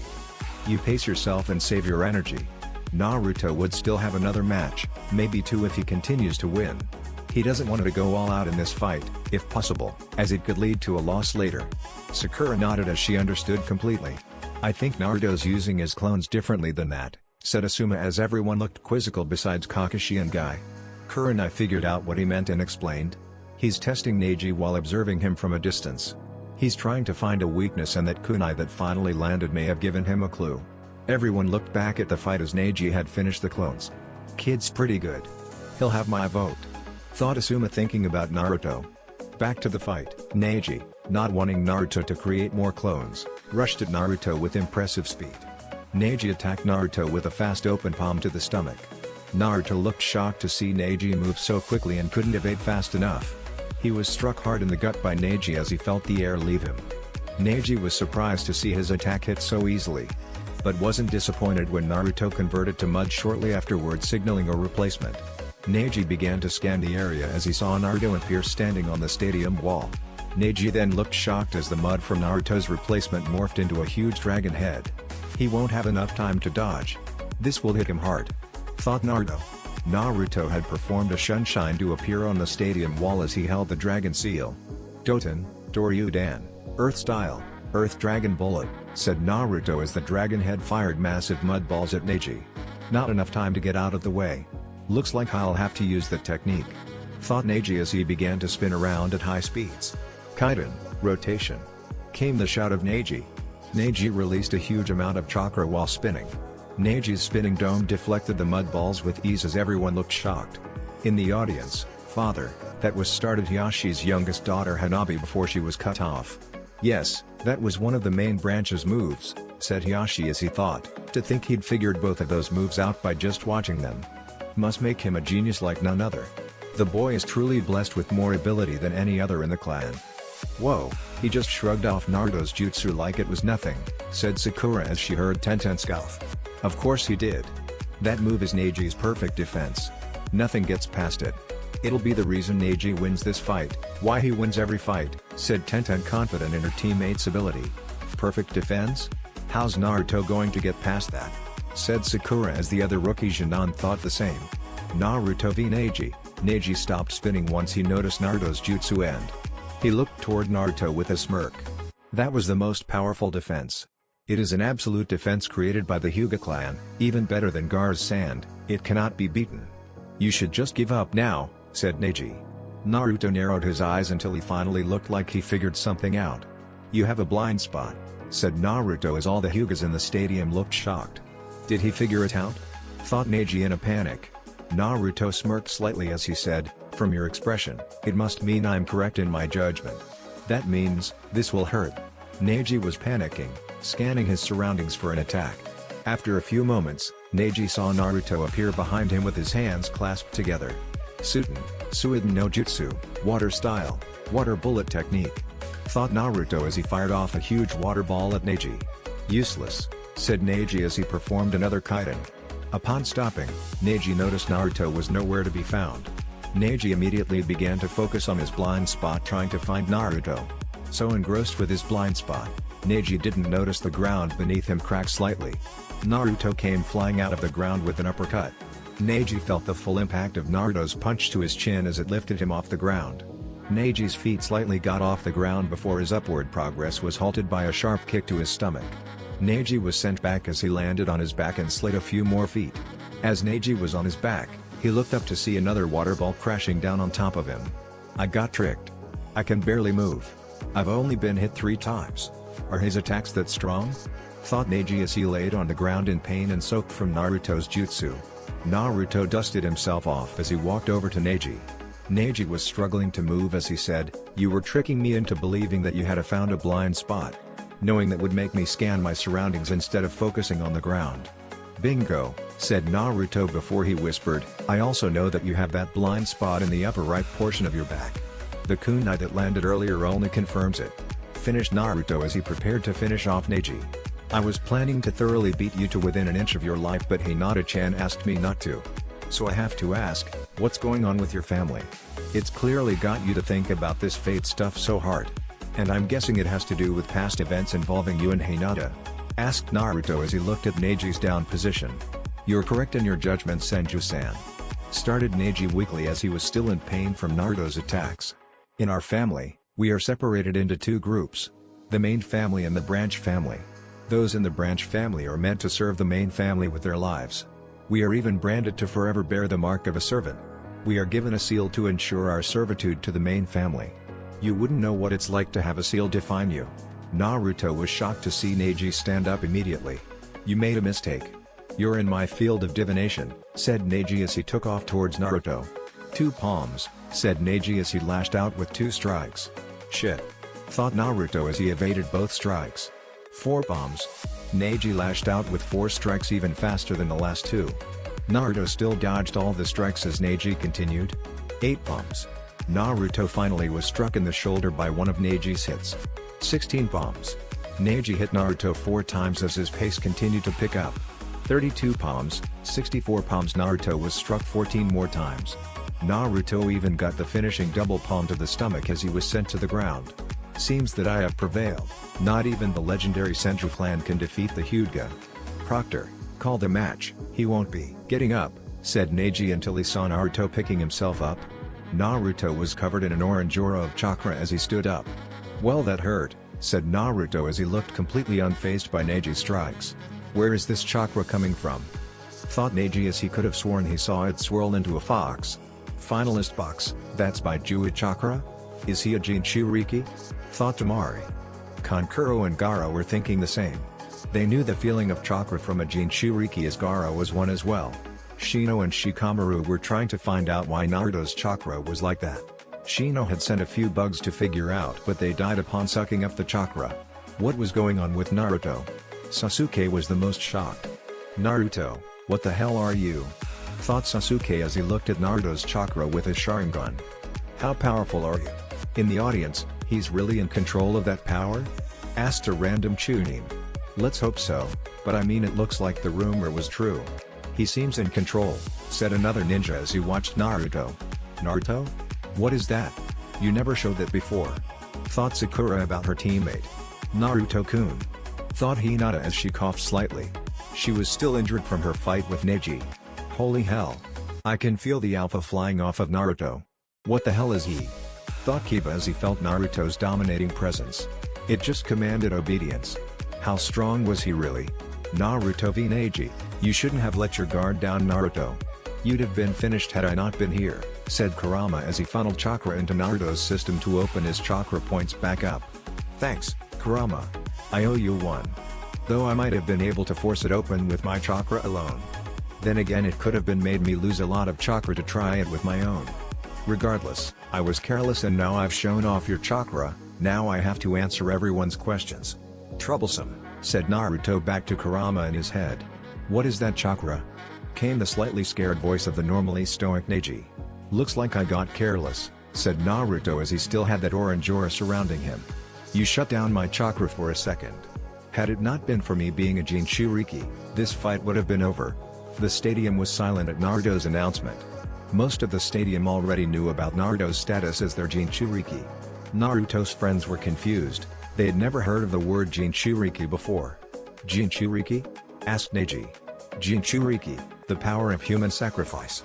It's a term that describes one who contains a Baijuo. To name a Baijuo, let's go with a Kyuubi, said Naruto as Neji was slowly getting the picture. But it was said the Yondaime killed the Kyuubi? How could you be its Jinchuriki? It should be dead? But I'm not and your Yondaime is. Kurama 1, Yondaime 0. Suck it, said Kurama in Naruto's head. Naruto had to suppress a laugh at Kurama's words as he explained how. It's impossible to kill a Baijuo. They are coalesced energy given a form. If the Yondaime managed to kill the Kyuubi, it would just disperse and eventually pop up again. Knowing that the Yondaime decided it best to seal the beast away, seal it into a boy. A boy who happened to be born on that day. That boy is me, said Naruto as he looked slightly dejected. So don't tell me that I don't know what it's like to have a seal placed on me that defines who I am. I've been judged since birth over something I have no control over, said Naruto as he rocketed toward Neji. Too fast, thought Neji as he resorted to another kaiden.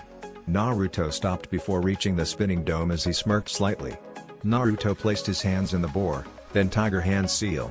Doton, Yomi Numa, Earth Style, Swamp of the Underworld, said Naruto. Neji's spinning halted as a thick swamp appeared underneath him. Neji began to sink slightly as the mud swallowed him up to his ankles. What said Neji until he was cut off by the sudden appearance of Naruto atop the mud beside him. Neji caught Naruto's punch and attempted to strike with a finger jab until Naruto caught his wrist. Due to Neji's hands being tied up and his legs still sinking in the mud, he had no protection against Naruto's knee to his stomach. As Neji was bent over from the impact of Naruto's knee, he received a vicious kick to the side of the head. Naruto had done a spin kick to launch Neji out of the swamp.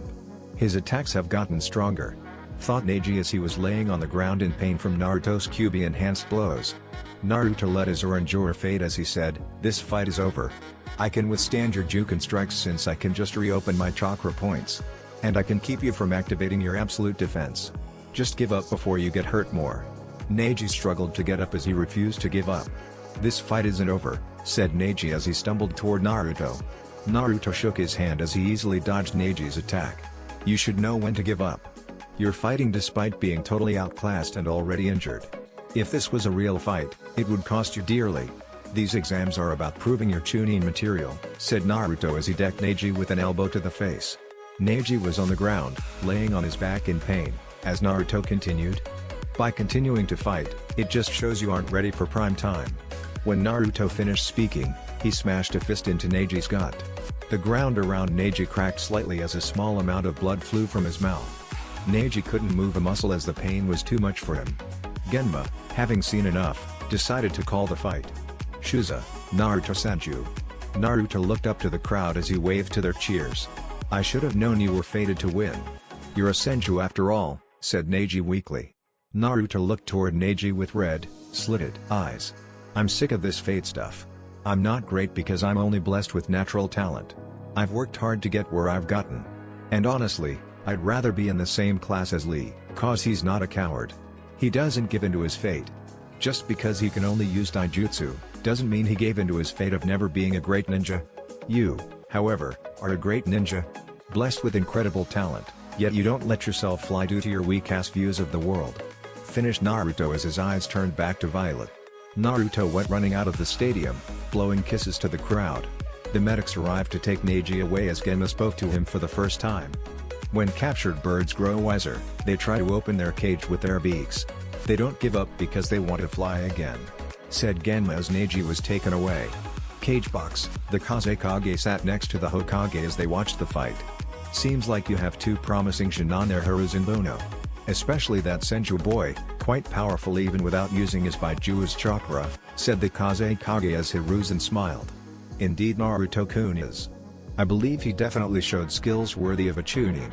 And even though Neji is a strong ninja, I can't see him getting the nod for Chunin," said Hiruzen as he watched Naruto exit into the tunnel. "True. Very true. Well, let's watch the next match, shall we?" said the Kazekage as Hiruzen nodded. Arena floor. 5 minutes later, the crowd eventually calmed down and they were ready for the next match. Now on to match 2 of these finals. Will Kankuro and Gaara come down? Started Genma until he was cut off. I forfeit Proctor, said Kankuro as he received boos for his announcement. Okay. Winner by forfeit, Gaara, said Genma as he just went to the next match on the list. Match 3 of the finals. Will Shino Aburame and Sasuke Uchiha make their way down? Sasuke and Shino made their way down to the arena floor. On the way down, Sasuke saw Naruto walking up. Jinchuriki, said Sasuke as Naruto looked towards him. Something like that, said Naruto as he and Sasuke looked at each other. Shino nodded to Naruto but continued walking to let the two friends speak. Sasuke stared at Naruto for a few seconds until he smirked. I'm still gonna beat you. Having that power won't help you from my onslaught. Naruto smiled slightly as he said, we'll see. I still dance better than you.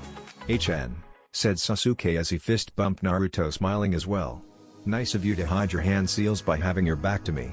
I was certainly trying to copy a few to add to my arsenal. Naruto laughed slightly as he did keep his back to Sasuke during his fight to prevent that. See you in the finals, said Naruto as he headed up to the finalist box. Of course, you just better be ready for prime time, said Sasuke as he went down into the arena floor to fight. Finalist box. Naruto showed up in the finalists box a little later as he looked around to see the other finalists stare at his arrival. Naruto looked apprehensive until Shikamaru smiled slightly. Troublesome, of course you have something like that. Don't worry, you're still Naruto. Being a Jinchuriki won't change that fact, said Shikamaru as he held out a fist to Naruto. Naruto smiled as he bumped fist with Shikamaru. He even saw Sakura and the rest of his friends looking at him with a smile. Seemed he was worrying over nothing. Arena floor, Sasuke and Shino were facing each other as Genma looked at both of them. Are both fighters ready? After a nod from both, Genma said, the third match of the Chunin exam finals. Hajime. As soon as Genma finished speaking, Sasuke had to sprint back to evade the bugs flying out of Shino's sleeves. Those bugs of his are going to be troublesome. Who's to say there isn't one already on me? And then again I could be looking at a clone in the first place. Thought Sasuke as he dodged again. Dodging once more, Sasuke had enough of the bugs and flew through several hand seals. Kaden, Gokaku no Jutsu, Fire Style, Grand Fireball Technique, said Sasuke as he fired a huge fireball that tore off into Shino's bugs. However, Sasuke was in for a surprise as he saw Shino's bugs take the fireball and not burn to death. Shino then spoke as he explained. Sasuke-san, do you believe I wouldn't prepare for your jutsu? These bugs are fire resistant and as such, your fire jutsu is useless against them, said Shino as he sent another wave of bugs towards Sasuke. Sasuke had listened to Shino's explanation and wasn't surprised. Of course he'd have bugs like that. Now I need to find the real Shino. The one before me is a clone as genjutsu didn't work on him. Thought Sasuke as he dodged the bugs again. Sasuke, having enough of Shino hiding, decided to get rid of hiding spots. Rat, tiger, dog, ox, rabbit, tiger. Thought Sasuke as he went through those hand seals. Katen, Hosen Kameki-yaku, Fire Style, Phoenix Sage Fire Annihilation, said Sasuke. Sasuke unleashed a dozen huge volleys of fire, almost comparable to 12 grand fireballs, into the trees. Upon contacting something, the fireballs exploded, creating a raging fire that blazed through the forest. In the audience, hot damn, said Kiba as he saw Sasuke's jutsu. That pretty much summed up everyone's collective thoughts. Kakashi only smiled at his student. Troublesome, said Shikamaru as Naruto looked on with a smile at his friend. Arena floor, Shino came flying out of the forest to dodge Sasuke's impressive jutsu. I didn't think he had a jutsu of that scale. Thought Shino as he landed out in the open, away from the blazing forest fire. Sasuke never gave Shino a chance to do anything as he was already upon him. Sasuke threw a punch at Shino that connected with the bug user's face and sent him skidding back. Shino, after getting punched a few feet away, looked up to see Sasuke in a stance identical to Rock Lee's. Seems he's using the Goken Strong Fist. I'm not that good at Daijutsu and as such he would defeat me decisively in hand-to-hand combat. I need to keep him away. Thought Shino as the flames began to die down slightly. Not wanting Sasuke to attack him again, Shino let loose another barrage of bugs at Sasuke. The bugs flew at Sasuke in a spiraling motion. Basui no Jin, Spindle Formation, said Shino. The jutsu was too fast and widespread as Sasuke was struck in the gut by Shino's bugs. Shino watched Sasuke as his bugs were slowly gathering around him. It's over. thought Shino until he noticed something was wrong. Genjutsu Kai. Shino broke the genjutsu placed on him by Sasuke as the Sasuke in front of him disappeared from view. Attempting to find Sasuke with his bugs, Shino was too late in pinpointing the Uchiha as he felt Sasuke kick him high into the air. While airborne, Sasuke appeared behind Shino using the Kage Byu, Shadow of the Dancing Leaf. "It's over," said Sasuke as he planted several kicks into Shino's body that sent him crashing toward the ground. Just before Shino hit the ground, Sasuke planted another kick into his midsection. "Shishi Rendan, Lion's Barrage," said Sasuke. Shino laid prone on the ground as his bug seeped back into his body to run damage control. "You almost had me there, Shino. Too bad, you may have won that fight," said Sasuke. "Shuza, Sasuke Uchiha," said Genma as the crowd lit up in cheers. Genma looked toward Sasuke as he said, "You're lucky he looked at your eyes when you were being covered by his bugs. He would have never been placed in the genjutsu and you would have had your chakra drained. Those bugs were even draining you as you did that final move. You got lucky, kid." Sasuke deactivated his Sharingan as he turned away from Genma. "A win's a win in my books," said Sasuke as Genma smirked. The kid was right.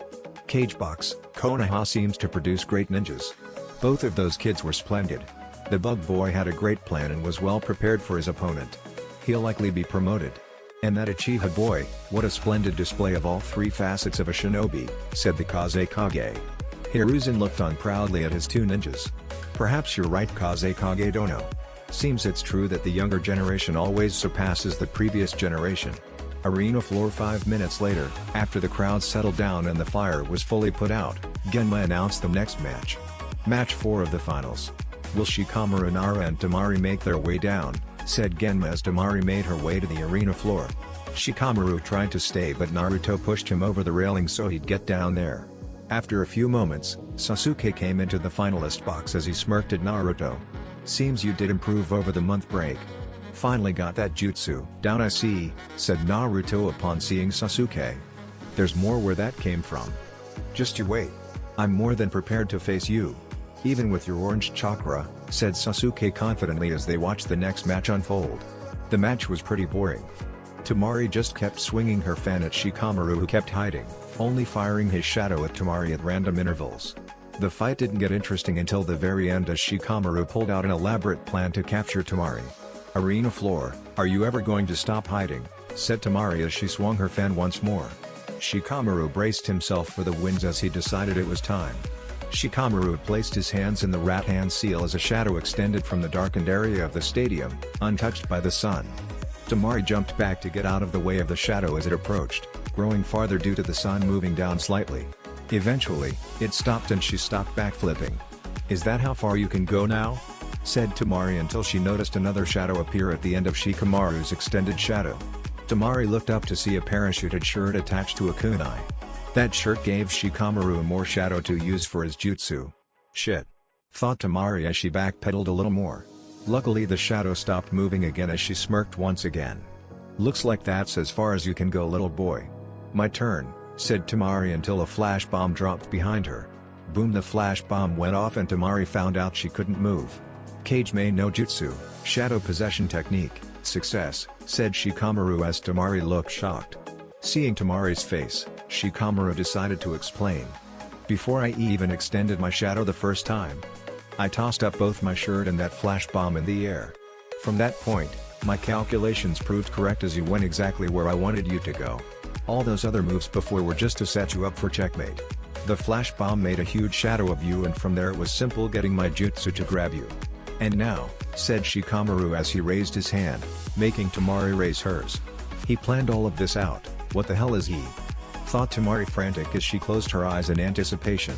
"I forfeit," said Shikamaru. "What?" came the voice of Temari and even Ino in the stands. "I'm done. All those times I used my jutsu made me run out of chakra. I can probably only hold you for another 10 seconds. And if I did win, I'd have to face someone as troublesome as Sasuke Uchiha, who knows exactly how to beat me as he did it in the academy.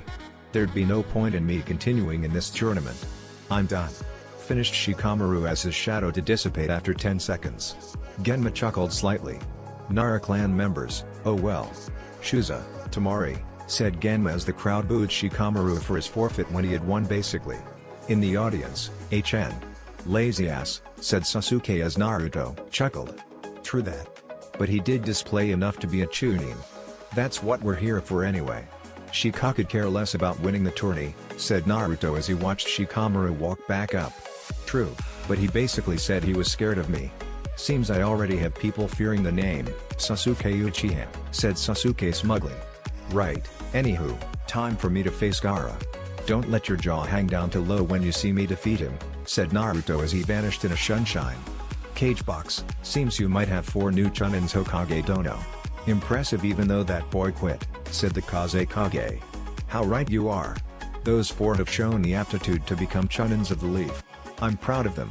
Seems it's time to see your son fight finally, said Hiruzen as the intermission between the first round was over. This is the match I've wanted to see. Naruto Senju vs Gaara. Sure to be an exciting affair, said the Kazekage. Hopefully Gaara kills that boy before he can be defeated. Just because Naruto-kun can use his Baiju's chakra doesn't mean he can stop a Jinchuriki who can go farther in his transformations. Thought the Kazekage. Arena floor 5 minutes later, Genma stood on the arena floor as sand began to appear a few feet away from him. Gaara had arrived in a sunshine. Then in just a flash of yellow, Naruto appeared, opposite Gaara, in a sunshine as well. Kids fast. Thought Genma as he prepared to start the semifinals. Are both fighters ready? Match 5 of the Chunin exam finals. Hajime, said Genma as the next round began. That's it for this video. I hope you all enjoyed the video. Don't forget to like the video, subscribe to the channel, and follow me on my other social media accounts. Anime God here, and I'm signing off.